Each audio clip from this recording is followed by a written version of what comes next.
My definition of human 1.0 is human in survival mode, functioning, striving to make it to the end of the day and to the end of the week, and basically running your life on autopilot. I would say I am human 1.0 sometimes, much less than I used to. But let's see if we can get to the bottom of this, because why would a human even be in survival mode or in this state of autopilot? How can it be that when I talk to somebody, they say, yeah, I wish my life would look like this and that, but my life looks like this and that. And it just nothing, like year after year and decade after decade, nothing changes. In my experience, this has to do with integrity. And the way I define integrity is inner alignment. It's when every part of me is integrated. So that means that my inner team, if you will, they're all working on the same goals and they are all walking in the same direction. So it is not big news anymore that we all have different aspects of our psyche. We all have parts of us that have different opinions about things and that kind of hold point for different experiences that we had in our life. And it makes that integrity thing a little bit more difficult because it is not a conscious choice. You cannot just say, I want to be in alignment or I want to have integrity and then you just have it. It's more of a process to get there. It's more of an unlearning process actually, because being in integrity and being aligned is a very natural state for a human being.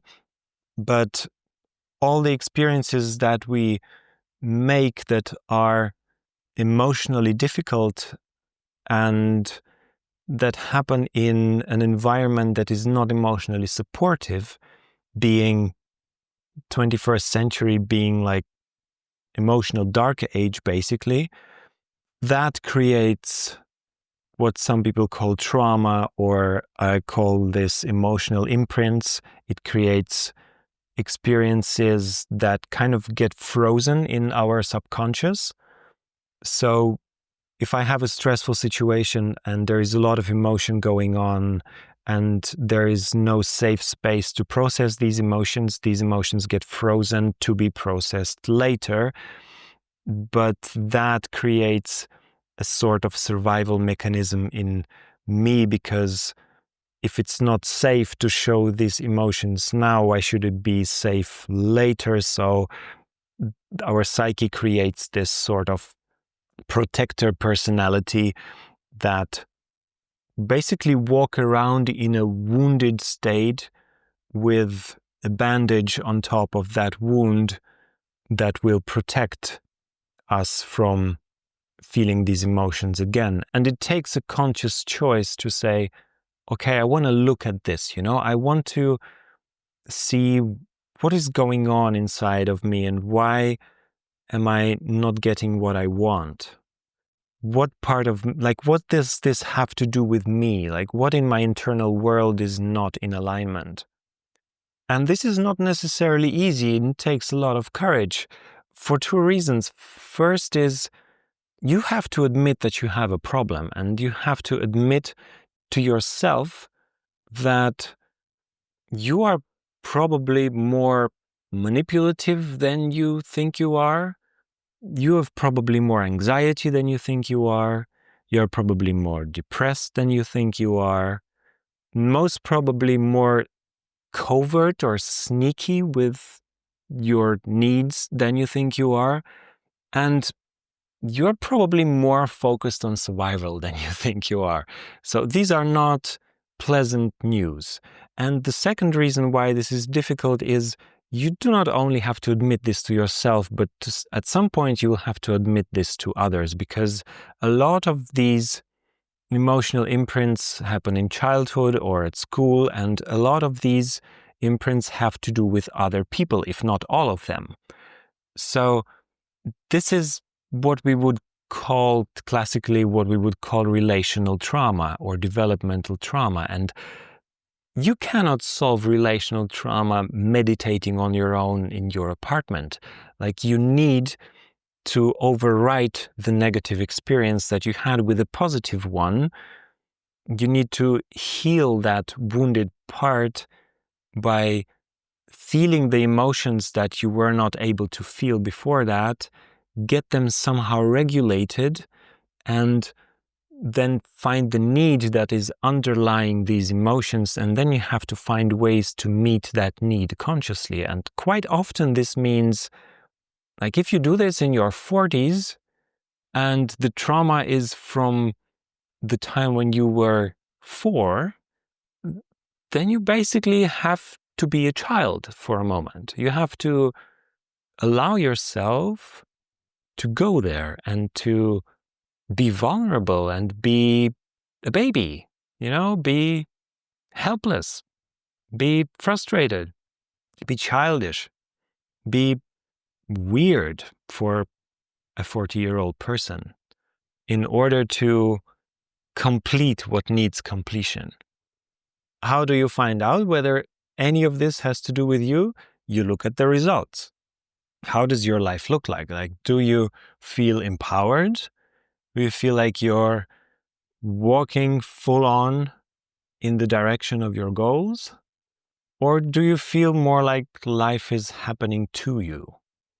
Because you see, for a human with integrity, it is normal to be a co-creator with life. It doesn't mean that everything that you want just magically happens like that. It's not that simple, because our reality, like the universe that we live in, this 3D world, whatever you want to call it, is designed in a way that it is a consensual reality. So each participant in this has its own free will. So people might well decide to not give you what you want to have from them, and you might have to try again or find other ways. So this is a co-creation. But that in itself is not a problem. It does not make things unworkable. This universe is very much workable. It can seem unworkable, though, when you are in that state of victimhood. And this is usually unconscious. This is not something you consciously think of.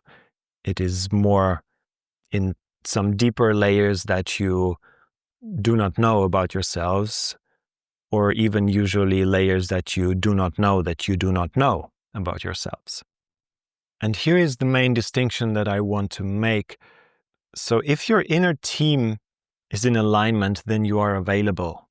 Then you can be in cooperation and in co-creation with the world around you, because your inner team is basically an organism, an ecosystem that is working and functioning. When you have inner disagreement, then you are not available to the outside world, because you're constantly preoccupied with what is going on inside of you. It reminds me of the absolutely brilliant book from Simon Sinek, where he talks about, I think it is from the Leaders Eat Last book, if you have read that one, where he talks about how companies basically ruin their work by being unavailable to the clients. It's like when a client has a bad experience and asks some employee of a company, like, why do you treat me like this? And they start telling about the pressure that they feel from their boss. And when you talk to the boss, and the boss talks about the pressure that they feel. And so that there's this whole feeling of, or situation of insecurity that gets passed down from each story to the next in the company building until it gets to the client. So it's the same thing with our inner team. Like, if there is different parts of you that do not feel safe and there is inner conflict, then you are not available to the outside world. And every encounter you have with people will be somehow conflicted or tainted because you're not really there. You are preoccupied with internal struggles.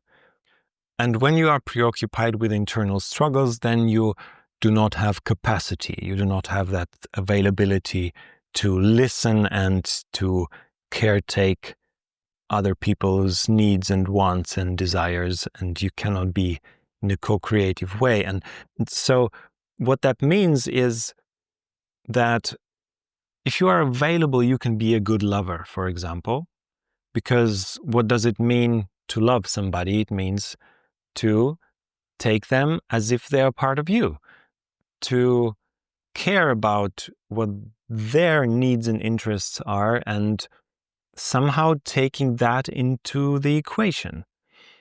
These are the moments when we feel loved, not only by our primary partners, but also in friendships or even at work. You feel loved when you notice somebody cares about you, not about some idea that they have about you, but the actual you. And that takes capacity, that takes availability. The other thing is money. You cannot really manifest money in an authentic way without being available, because money follows value. Money always comes from other people, and people give money for something they perceive value in. But how do they measure that value? By their own standards. So if you want to create value for somebody else, you first have to listen. You first have to know and understand what do they value, and then you have to see, is this something that you want to provide?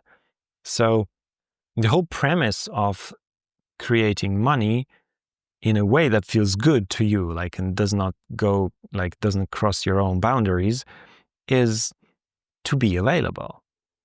You can also not really live a life of purpose when you're not available. Why? Because the feeling of purpose comes from being in service. This is another thing, by the way, that Simon Sinek has been beautifully describing, how true fulfillment never can be created in isolation. It always comes from these hormones that we feel in our body when we are in service, when we can transcend some sort of issue that is not just our own, but is bigger than who we are. So this is about being available and aligning what you see in others with your own gifts. And that creates an exchange that is truly magical. And this is how we can create a life of purpose. And this is also the only way you can really create self-esteem, because self-esteem is something that is created from the experience of being valuable. And you cannot really be valuable if you, again, are not available. And the last thing I want to add is you cannot even have true freedom without being available, because what we call freedom usually is freedom of choice.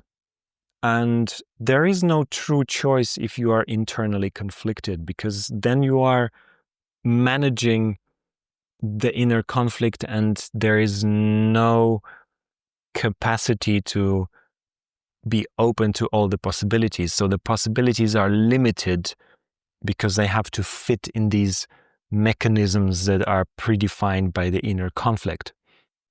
If I take myself as an example, one of the struggles that I have always had in my life and that I have been working a lot on is the topic of shame, the unconscious or subconscious idea that something is not right with me and that it is not safe for me to show myself to the world the way I am. Now, this is an internal conflict because there is other parts of me that want to be on stage and that want to be visible and that want to share the wisdom that I have acquired in my life with others and that want to be basically in contact with the outer world. And then there is this other part that says, no, this is dangerous, this is not safe, this has not worked out in my childhood. So this creates a situation where there is no real freedom for me to act freely unless I get this part on board somehow. And there is no possibility for me to create purpose, because the reason why I'm here has a lot to do with sharing knowledge and a lot to do with bringing people together and things like that. So it all has to do with exchange, and being visible is a massively important part of that. So you see, when there is this internal conflict, there is a lot of things that are not really available to me that are crucial for my fulfillment. This is why this is such a massive difference when you get to the point where you can go through these processes, look at the results in your life, see what is going on, go into questioning mode and be curious about yourself and admit that maybe something is not in alignment, and then get help and get feedback from the outside and create those healing scenarios where you can get those conflicted parts on board so that your inner team is in alignment. This is why I call this Human 2.0, because the difference is amazing. Like, by now you will have realized, I hope, that it is really worth pursuing the path of alignment because of how amazing life can be if your internal organism is on board. So yeah, I hope this was helpful, and thank you very much for listening, and take good care.